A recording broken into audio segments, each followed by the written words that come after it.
साथियों नमस्कार, मैं Kailash Sharma, motor vehicle inspector. Road safety and motor vehicle regulation से रिलेटेड आज आपके सामने नया टॉपिक में लेकर आया हूँ। Sleeper coach building approval and registration AIS 119 के बारे में। उससे पहले कि वीडियो स्टार्ट करें, अगर पूर्व के मेरे वीडियो अगर आपको पसंद आए और मेरे चैनल को अभी तक सब्सक्राइब नहीं किया है तो प्लीज़ मेरे चैनल को सब्सक्राइब कर लें और बेल आइकन दबा दें, जिससे इनसे संबंधित कोई भी जो वीडियो अपडेट्स होगा तुरंत आपको मिल सके। तो अपन स्टार्ट करते हैं। Sleeper coach building approval and registration यानी कि AIS 119 के बारे में।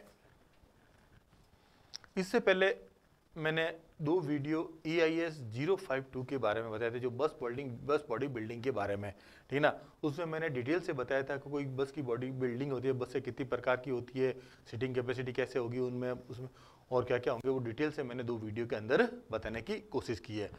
उसी के आगे अब अपन करते हैं AIS 119 के बारे में। Central motor vehicle rule 125C(5) के अंदर जो स्लीपर कोच बस के बॉडी का बिल्डिंग है उनके बारे में बता रखा है कि इनका जो कंस्ट्रक्शन होगा, इनका जो निर्माण होगा वो AIS 119 के अकॉर्डिंग टू होना चाहिए। सबसे पहले बस बॉडी बिल्डिंग एंड अप्रूवल, यानी कि जो मैंने अभी कहा कि जो मैंने दो वीडियो बनाए थे AIS 052 के बारे में, उन अगर आप बस पे सबसे पहले आपको वो वीडियो देखने चाहिए, तब आपको ये वीडियो क्लियरली समझ में आएगा। क्योंकि जब अपन को बेसिक ही पता नहीं है कि बस बॉडी का कंस्ट्रक्शन होता कैसे है, क्योंकि स्लीपर कोच है ये कि स्पेशल टाइप की बस है, ठीक है ना, उसी के रेफरेंस के अंदर। तो सबसे पहले आप वो वीडियो डिटेल से देखें, तब जाके आपको ये वीडियो ईजिली आपको समझ में आएगा, कंस्ट्रक्शन का इसके समझ में आएगा। बस body building and approval rule 125C of central motor vehicle rule के अंदर दे रखा है कि अगर कोई भी 13+ ड्राइवर यानी कि 14 इन ऑल से ज्यादा बड़ी बस है तो उस बस का कंस्ट्रक्शन है वो AIS 052 के अकॉर्डिंग टू होना चाहिए, और उसके लिए टाइप अप्रूवल सर्टिफिकेट और एक्रेडिटेशन की आवश्यकता बताई गई है। टाइप अप्रूवल सर्टिफिकेट क्या कहते हैं, किसे कहते हैं, और एक्रेडिटेशन किसे कहते हैं, ये भी मैंने उस वीडियो में डिटेल से बताया है कि दोनों में क्या फर्क होता है और किसे कहते हैं। तो बस बॉडी के लिए ये दोनों की जरूरत होती है। तथा उस वीडियो में मैंने बताया था कि जो बसों का प्रकार है, ठीक है ना, ऐसे तो बस अपन सिंपल सीटिंग बस, स्लीपर बस इस टाइप से अपन कहते हैं, लेकिन जो AIS 052 के अंदर टेक्निकल टाइप से है, टेक्निकल टाइप से वहां पे 4 प्रकार की बसें बता रखी है। टाइप 1 बस, टाइप 2 बस, टाइप 3 बस और टाइप 4 बस। AIS 052 के अंदर अपन टाइप 1, टाइप 2 और टाइप 3 बसों के बारे में अपन ने डिस्कस किया था, यानी कि इन तीनों टाइप की जो बसों का निर्माण है वो AIS 052 के अकॉर्डिंग होता है। लेकिन जो टाइप 4 की बसें हैं, ठीक है ना, टाइप 4 की बसें में आती है इस vehicle for special purpose like school bus, sleeper coach, ambulance, tourist bus, prison bus. इस टाइप की जो स्पेशल प्रकार की बस होता है, स्पेशल प्रोविजन के लिए कोई बस बनी होती है, उनको टाइप 4 के अंदर दिया है। और इसका कंस्ट्रक्शन है वो AIS 052 के अकॉर्डिंग टू नहीं होके इसके लिए अलग से ESI नॉर्म्स बना रखे हैं। तो उसी के सिलसिले में, उसी के संदर्भ में आज अपन डिस्कस करेंगे स्लीपर कोच बस के बारे में AIS 119, यानी कि ये AIS 052 अकॉर्डिंग टू ये टाइप 4 बस कहलाती है, स्पेशल पर्पज यूज के लिए। अब है इंपॉर्टेंट प्रोविजंस ऑफ AIS 119। ऐसे AIS 119 बहुत बड़ा टॉपिक है, ठीक है ना, उसको पूरा अपन यहाँ पे इस वीडियो में डिटेल से डिस्कस नहीं कर सकते हैं, लेकिन जो मेरे हिसाब से, ठीक है ना, और आज अपन देखते हैं कि पिछले कुछ समय से, पिछले वर्षों में, ठीक है ना, स्लीपर कोच बसें क्योंकि सामान्यतः इंटर स्टेट और इंट्रा स्टेट चलती है, लंबी दूरी में चलती है, ठीक है ना, तो उनमें क्या क्या सेफ्टी प्रोविजंस होने हैं, क्योंकि अभी बहुत से एक्सीडेंट हुए हैं स्लीपर कोच बसों से, या उसमें आग लग गई है या उसमें बहुत ही जनहानि हुई है उनकी वजह से। क्यों? क्योंकि उनमें कुछ जो सेफ्टी प्रोविजंस है वो सेफ्टी प्रोविजंस पूरे नहीं कर पाते हैं बसों वाले, ठीक है ना। तो वो क्या क्या जो मिनिमम सेफ्टी प्रोविजंस है AIS 119 के अंदर, उन सेफ्टी प्रोविजंस को मैंने यहाँ पे लेने की कोशिश की है। तो मेरे हिसाब से इनके अंदर मैंने 6 ये जो इंपॉर्टेंट प्रोविजंस है वो प्रोविजंस माने हैं। 3 तो हो गए इसके कंस्ट्रक्शन से रिलेवेंट है और 3 ही सेफ्टी से रिलेवेंट है, ठीक है ना। तो ये 6 प्रोविजंस के बारे में अपन डिटेल करेंगे, और उससे आगे आपको देखना है तो AIS 119 को आप पढ़ के उसमें देख सकते हैं। अब सबसे पहले आता है इसमें मॉडल्स, ठीक है ना। जैसे मैंने कहा ये कौन से टाइप की बस हो गई, ये टाइप 4 टाइप की बस हो गई। टाइप 4 के अंदर फिर 2 मॉडल इसमें बना सकते हैं आप, जो कोई भी बॉडी बिल्डर है, वो एक तो DLX बस मॉडल और ACX। DLX होगा नॉन एयर कंडीशन बस कहेंगे और ACX होगा एयर कंडीशन बस।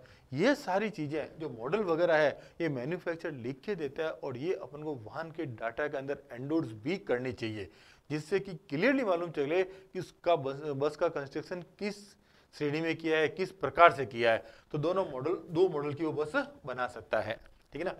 फिर तो पहला पॉइंट हो गया मॉडल। दूसरा हो गया व्हीकल डायमेंशन। व्हीकल डायमेंशन के ऊपर भी मैंने एक अलग से वीडियो बना रखा है, ठीक है ना, मोटर व्हीकल डायमेंशन के बारे में, जिसे मैंने डिटेल में बता रखा है कि किसी व्हीकल का मैक्सिमम लंबाई चौड़ाई ऊंचाई कितनी हो सकती है, इसलिए यहाँ पे मैं ज्यादा डिटेल में बात नहीं करूंगा। व्हीकल का डायमेंशन है, व्हीकल के dimension central motor vehicle rule के रूल 93 के अकॉर्डिंग टू मैक्सिमम डायमेंशन हो सकते हैं, ठीक है ना। Maximum permissible rule 93 CMVR 1989। सबसे पहले विड्थ, किसी भी व्हीकल की है विड्थ, अधिकतम विड्थ 2.6 मीटर हो सकती है, इसलिए बस में भी 2.6 मीटर मैक्सिमम हो सकती है। लेंथ है, अगर डबल एक्सल है, ठीक है ना, 2 एक्सल वाली अगर कोई गाड़ी है तो उसकी मैक्सिमम लेंथ 13.5 मीटर हो सकती है, और 3 एक्सल व्हीकल है तो उस केस में 15 मीटर उसकी व्हीकल की मैक्सिमम लेंथ हो सकती है। लेकिन साथ में कंडीशन ये है साथियों कि जो उसका ओवरहैंग है, ओवरहैंग उसका व्हील बेस से 60% से ज्यादा नहीं होना चाहिए। Overhang should be less than 60% of the wheel base.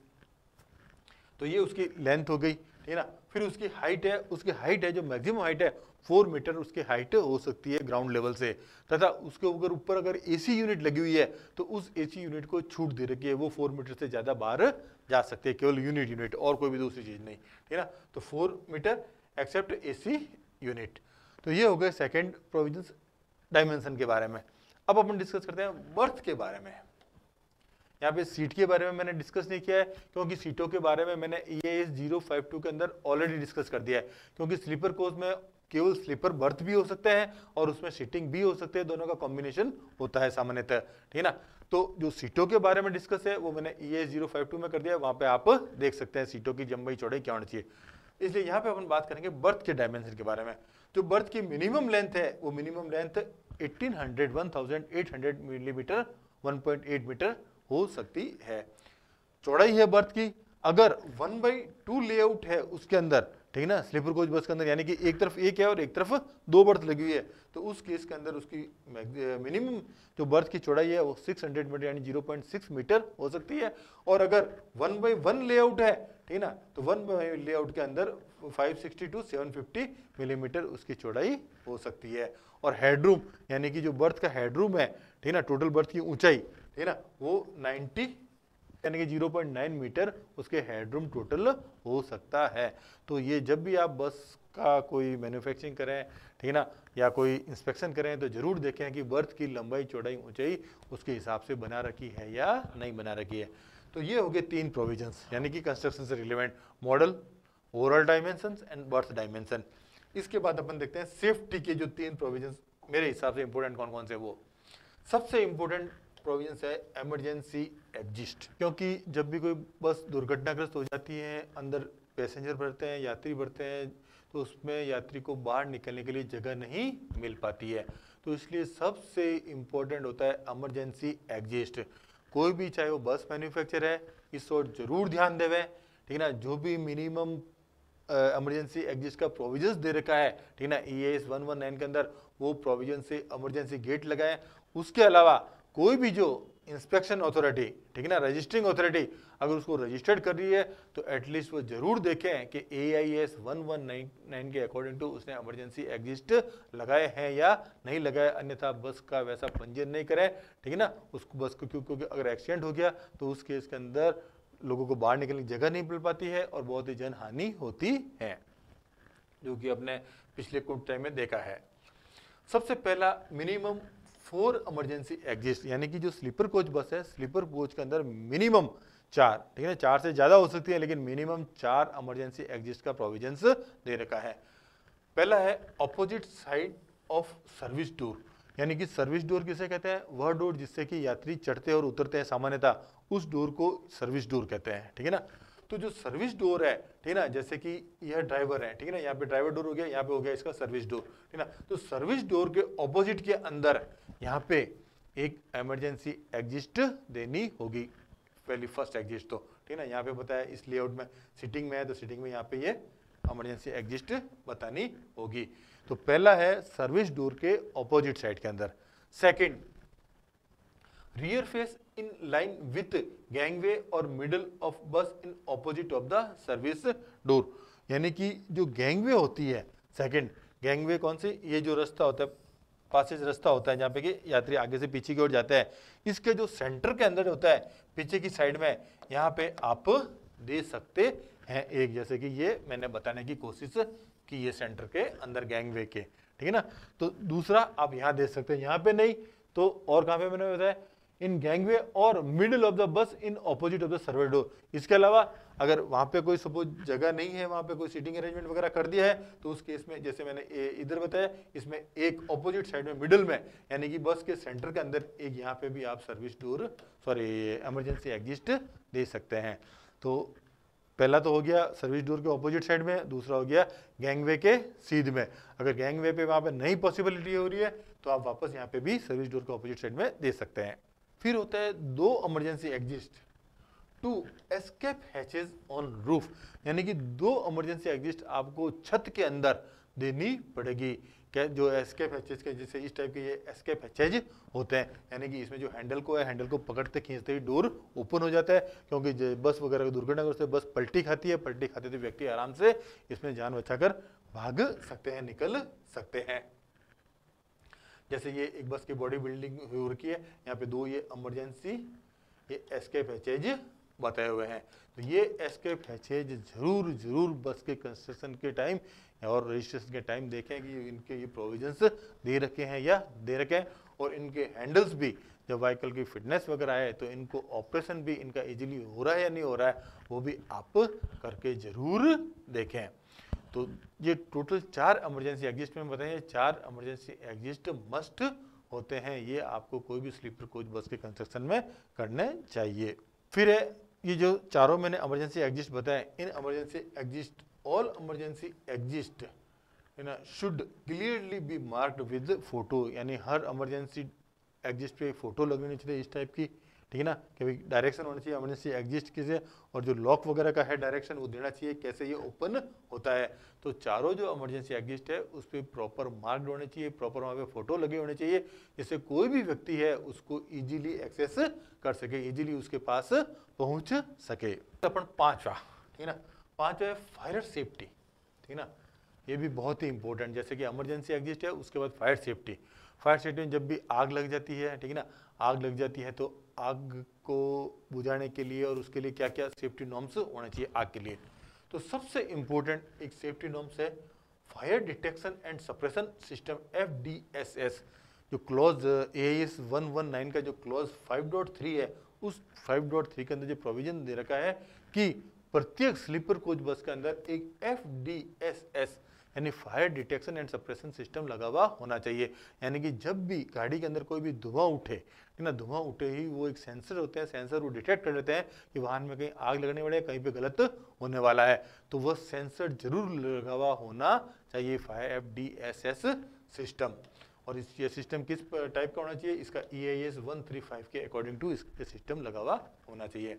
Second, fire extinguisher clause 3.18.5 के अंदर फायर एक्सटिंग्विशर का प्रोविजंस दे रखा है। मिनिमम 1 और मोर 1 near driver with location mark, यानी कि इसके अंदर मिनिमम एक तो होना ही चाहिए, जो कि एक तो ड्राइवर के पास हो और बाकी और हो सकते हैं, जैसे कि ये मैंने बता रखे हैं, ठीक है ना। इस टाइप से आपको फायर एक्सटिंग्विशर, अब फायर एक्सटिंग्विशर भी कैसा होना चाहिए, नहीं ऐसा नहीं इतना सा एक छोटा सा डब्बा रख दिया फायर एक्सटिंग्विशर, ऐसा नहीं, इसके लिए भी जो क्लॉज 3.18.5 के अंदर नॉर्म्स दे रखे हैं, उस नॉर्म्स के अकॉर्डिंग का फायर एक्सटिंग्विशर लगा हुआ होना चाहिए।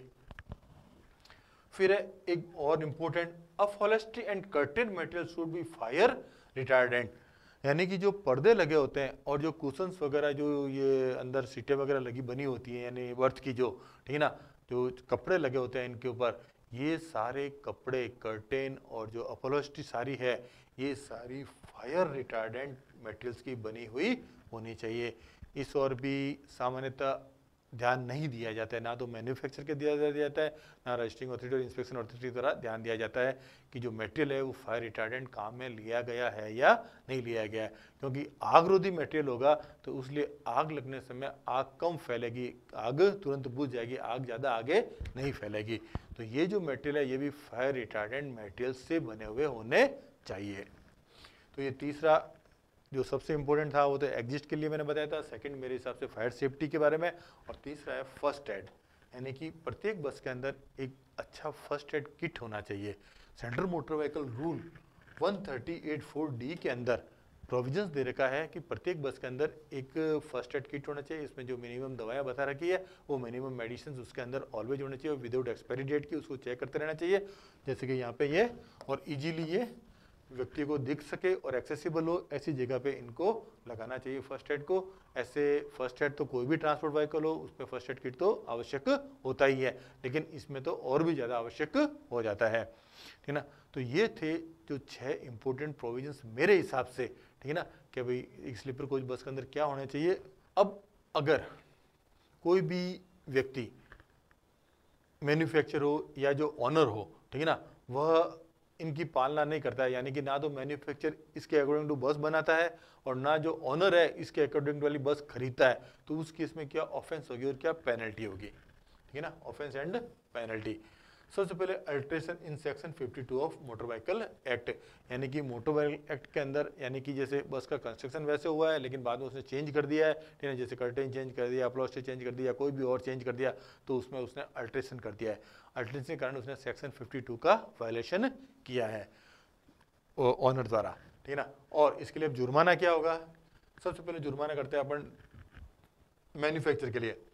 सेक्शन 182A(1) के अंदर मोटर व्हीकल एक्ट के, ठीक है ना, बाई मैन्युफैक्चर, इंपोर्टर और dealer imprisonment up to 1 year और ₹1 लाख और बोथ, यानी कि अगर कोई भी डीलर के द्वारा या मैन्युफैक्चर के द्वारा, ठीक है ना, या इंपोर्टर के द्वारा ऐसा वाहन बेचा गया है जो कि जो अभी मैंने प्रोविजंस बताए AIC 119 के अकॉर्डिंग टू वो पालना नहीं की है, तो उस केस के अंदर उस डीलर के ऊपर 1 लाख रुपए जुर्माना या उसको 1 साल तक की सजा का प्रावधान मोटर व्हीकल एक्ट में दे रखा है।